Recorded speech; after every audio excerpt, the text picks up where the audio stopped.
We're learning about AWS, so it's only right that we learn about networks and networking services in AWS, because there sure is quite a few of them.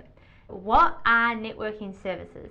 When you think about it, AWS is offering its services to millions and millions of people around the world, and we're all creating all sorts of different machine learning things and virtual machines and storage and all sorts.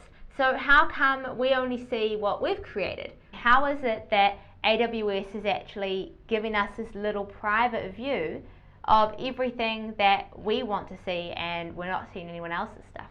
Well, it all comes down to a virtual private cloud, a VPC, which is basically AWS's way of creating a little private bubble of the internet just for you.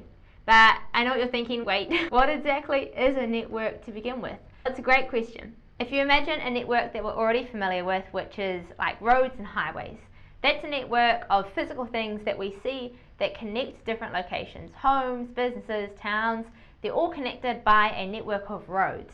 Now, there's the same thing on the internet. All of our computers and our devices are connected through a network that is the internet. But we can't see this network. It's not as tangible as a hard road, so it's often something that's really hard to grasp. But the concept is the same. It's just a way of connecting different things together. Now, in a physical network, there's a whole bunch of different stuff that is involved. Think of cables as like the highway that connects all of our devices together. They're all just carrying data from one place to another. Just like roads enable cars to move, cables allow data to move. Next, we have routers. Imagine a router as like a traffic cop for your network. It directs all the data in the right direction. It's like the central hub that's managing all of the flow of data and making sure that it ends up in the right place. Then we have servers.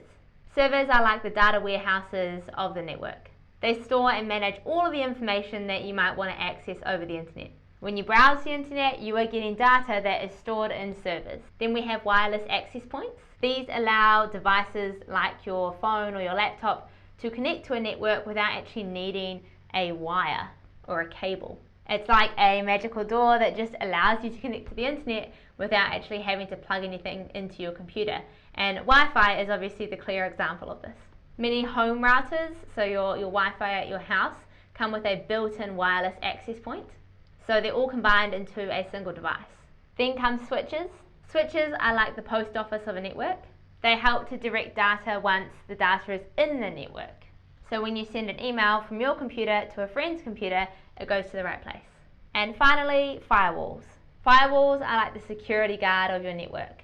It protects your network from any unwanted visitors and keeps you safe from online threats. It's like a filter that's deciding who should stay in and who should stay out. Now, just like we have physical networks, we also have virtual networks.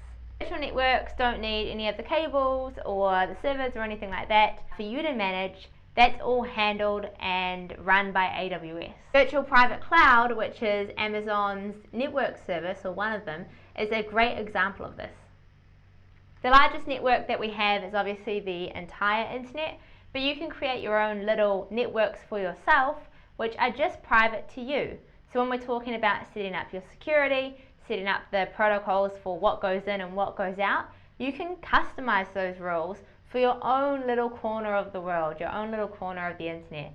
It's like you're creating your own little town or city or country or something like that, where you control the border control, you control the who goes in and out, how it all fits together. You can do that in your little slice of the internet with your own network. Happy learning, we'll see you next time.